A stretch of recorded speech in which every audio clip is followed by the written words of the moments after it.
Hey everyone, it's Destin from the GigSalad Greenroom interviews, and I have a challenge for you. During this episode, Jaci and I talked a little bit about whether or not I would get a tattoo, specifically of GigSalad's slogan, Peace, Love, Gigs. Now, I've never gotten a tattoo before, but if we can get 10,000 people to subscribe to this podcast by June 1st, I will get Peace, Love, Gigs tattooed on my arm in honor of all of our faithful listeners who make this show possible. 10,000 subscribers before June 1st. Let's make it happen.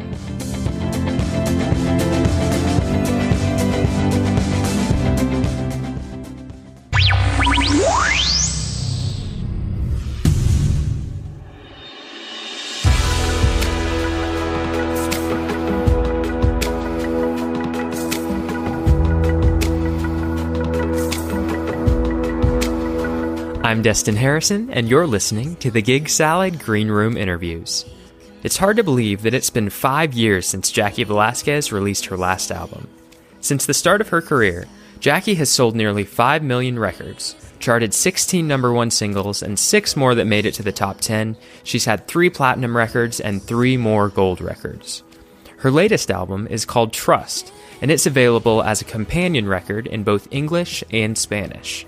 Jaci specifically pointed out while I was talking with her after our interview that by releasing the record this way, it gives those who may only speak English or may only speak Spanish an opportunity to share the other version of the record with someone else and make a difference in their lives as well. This song is the English version of God Who Moves the Mountains. Check it out.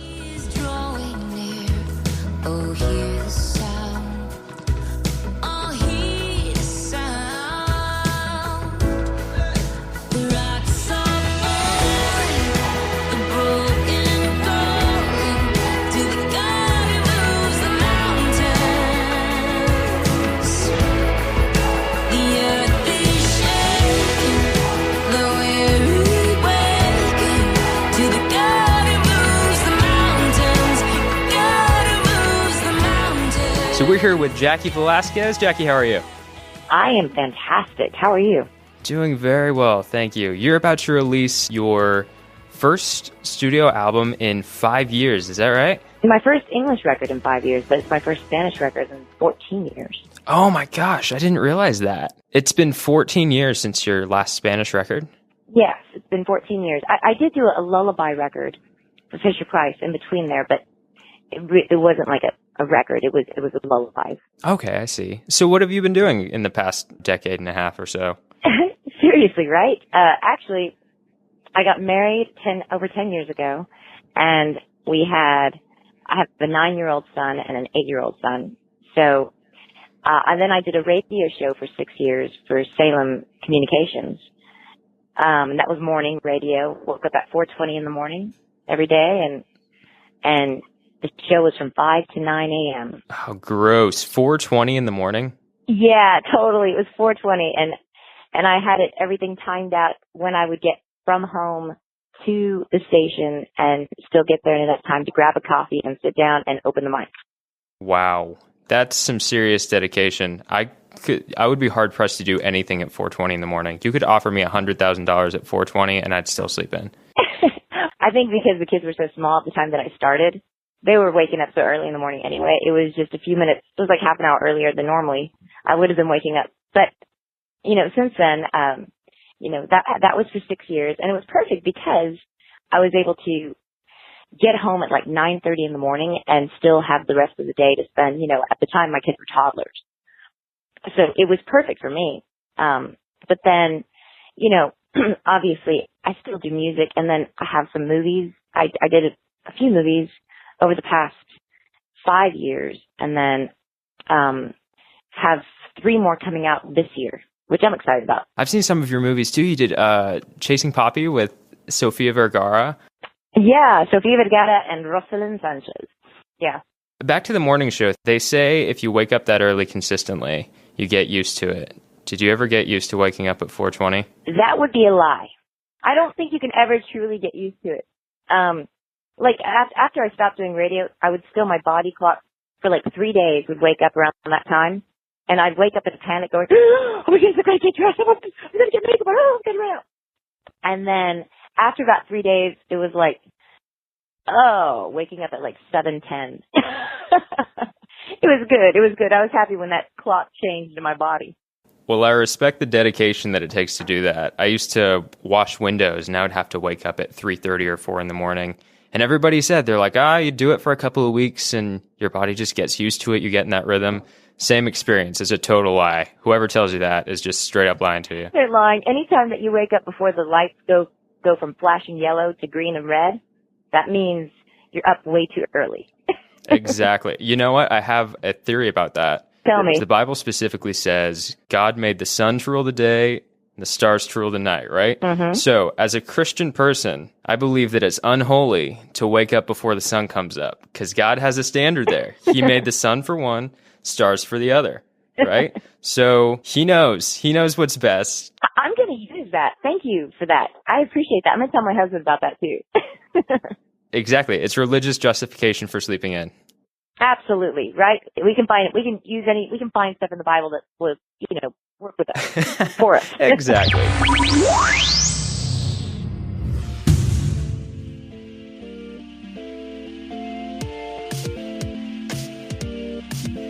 You're listening to the GigSalad Greenroom interviews. At GigSalad, there are over 550 different types of entertainment and event services for you to search. Why? Because we want to help you create unforgettable moments. Take, for example, Sandra from Dallas, who hired a gospel choir to sing as she walked out of her office after quitting her job. Here's to you, Sandra. Live your dreams. Book something awesome at GigSalad.com. GigSalad. GigSalad. You're listening to the GigSalad Greenroom interviews. I like this salad.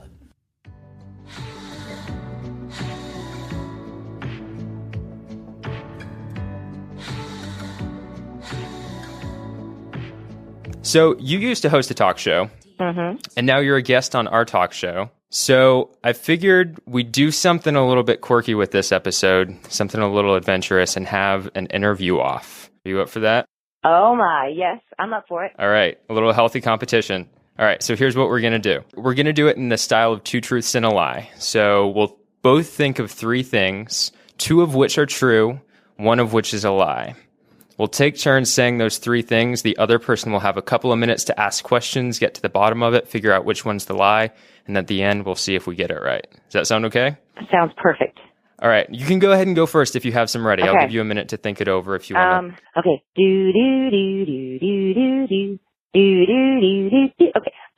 Are you ready? All right. Ready when you are. I have a cow, and I milk the cow, and so do my kids. That's one. Two, I started traveling when I was 9 years old in the back of a car, singing in different places. Three, I am a chicken farmer. All right. So you have a cow. Yeah. Okay. You started traveling at the age of 9. You're traveling around in the back of a car, singing in different places. Yeah. And then you're a chicken farmer is the third one. Is that right? Yes. Okay. All right. So I'm going to grill you a little bit and see if I can get to the bottom of it. Whoa. Is that a part of the rules? Whoa. Oh, yeah. No, this is the interview part. Okay. This is where it gets down to the nitty gritty. All right. So you have a cow. How long have you had this cow? I've had this cow for 3 years. Okay. And how did you find it? Was this like the side of the road and it needed a home? Did you adopt it? Did you buy it from a farmer? No, we bought it. We raised her since she was a baby. Yeah. Okay. All right. Is this the first cow that you've owned? First cow, first ever. We've never owned a cow. This was a brand new thing. My youngest son, he loves animals. Okay. All right. And you said you're also a chicken farmer. Do the cow and the chicken get along? We keep them separate. Okay. All right. How many chickens do you have?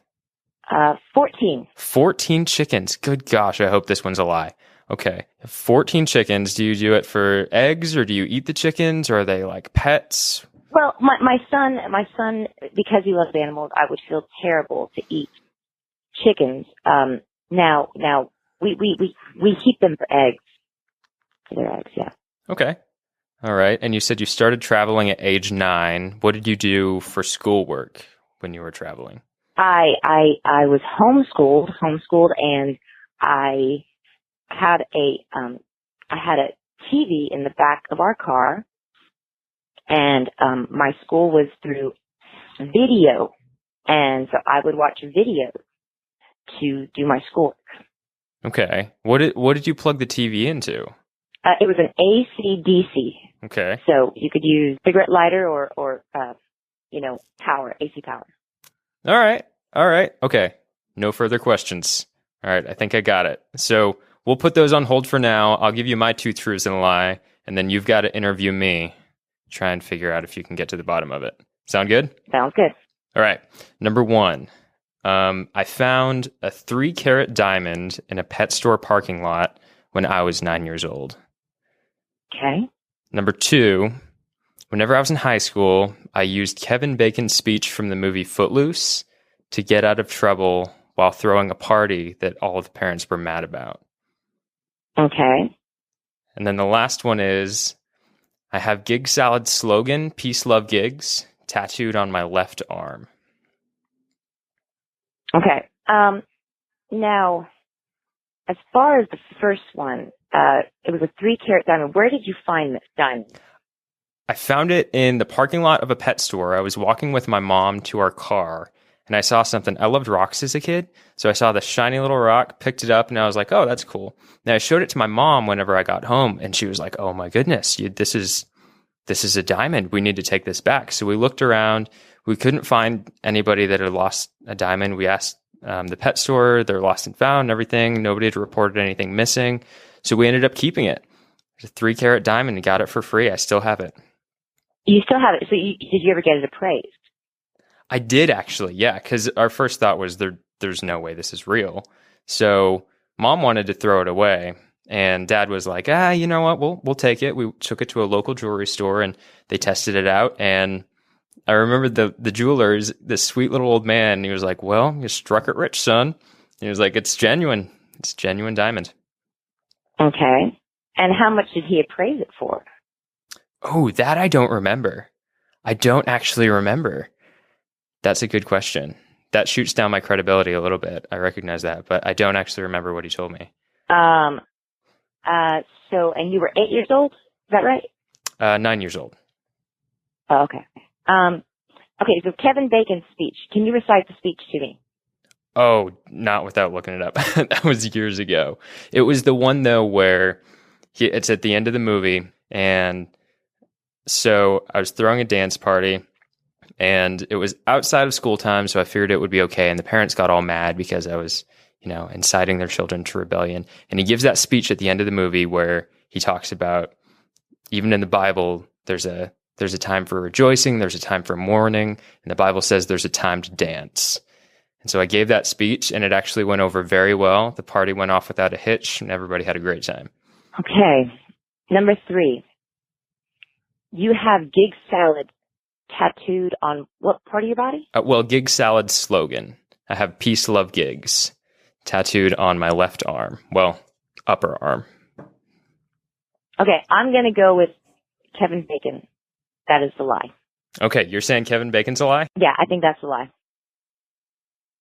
That one was true. I actually, the diamond was real. That actually happened. I gave the Kevin Bacon speech, and it got me out of mounds of trouble. The lie was the GigSalad tattoo.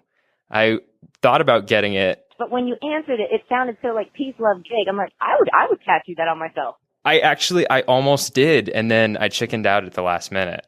But I thought about it. I still might. We'll see. Okay. Yours are all so good. They all sound like they could be feasible. I'm gonna say you don't have a cow. That would be correct. I do not have a cow. You do have chickens, though. I have 14, yeah. 14 chickens. Where do you keep 14 chickens? Well, we have a big backyard. We kind of live out in the country, and so almost 3 acres, and so we have space for a coop and a big old, free-ranging fence for the chickens. That's pretty cool. I tried to look after chickens one time. I was farm sitting for some people, and it's a lot of work. And then you have all those eggs left over. What do you guys eat all of those eggs? Yeah, we eat our eggs, and then we give them to our neighbors, and then during the summertime, my kids, we have an egg stand that my husband built in our front yard. So during the summertime, we do. I let the boys sell eggs, So they sell a dozen eggs at $6 each, for a dozen. And that's money they can use to save or spend and, little special gift things. The most I've ever made during a day was probably $20. So not tons. That's adorable. I love it. Oh yeah, we're country. We live in Franklin, Tennessee, and we're the most country people that you'll ever meet. The boys wake up in the mornings and they go out in their underwear and their pajamas, and they open up the chickens and gather eggs, come inside, and yeah, it's awesome. I think you're the only country Latin musician I've ever met. I know. I think I'm the only one I've ever met either. That's an interesting crossover. I know. And my kids have no idea that they're Hispanic, which is hilarious to me. What, was that not part of the culture growing up, or have they just not learned that yet? It's not a part of their culture because we live in a country kind of atmosphere, so they really just have no idea. They just think that they're just country. And in fact, my youngest son, he came home one day, he goes, Mom, we read a book today, Country Mouse and City Mouse. And which one am I? I don't know, Mom. We have chickens. I mean, I don't feel like a city mouse. He says, all my friends are city mouse. And I don't feel like a city mouse. I said, well, you do have chickens. You wake up every morning and let the chickens out and gather eggs. We eat eggs every morning and they're fresh from the chickens. I said, I think you're country mouse. He goes, yes, I knew it. I'm country mouse. That's so cute. You're raising them right. Well, I figure as long as they're willing to work, it's a good thing. It's good to teach them how to, to work for their food and the stuff that they're going to put in their body so they can appreciate it. It's not easy. You don't just go to the store. You got to feed them, give them water, check for eggs, let them out. When they're sick, you have to get a veterinarian to look after them. All those things are vital. Oh my gosh. Yeah, that's so important. It sounds like you're raising a couple of really good men. I look at them and I don't look at them and say, oh, I want him to be a great 8-year-old or 9-year-old. I say, I want them to be a great 20-year-old. That's what I'm working towards, is who they're going to be when they're older. That, doing our best. We mess up quite a bit, I'm sure, and our kids are probably going to end up in therapy because I always had to go and let the chickens out. But either way, at least we're trying to teach them a good work ethic. That's so important. And I'm actually traveling through Tennessee later on this summer, so if I'm coming through Franklin, I'll definitely stop by and get some. Oh, please do. And just so you know, our eggs are the prettiest eggs. It's like you open them and they're blue, they're green, they're dark chocolate brown, they're light brown. Pretty eggs. All right, sold. I'm there. Well, Jaci Velasquez, thank you so much for joining us. I appreciate your time. No, man, thank you so much. Thank you. I really appreciate your time more than anything. Be sure to pick up a copy of Jaci's new album, Trust, which is available in both Spanish and English. You can go to JaciVelasquez.com to check it out. Also, be on the lookout for the movie In Stranger Company, where you can see Jaci acting and hear her music in the film score. She'll also be appearing in the movies A Question of Faith, Last Best Summer Ever, and Run the Race, all of which are set for release later this year. Our thanks to Jaci Velasquez, and as always, be sure to check out GigSalad.com to find out how we can help you book something awesome. For everyone here in the GigSalad Greenroom, I'm Destin Harrison. Thanks for listening.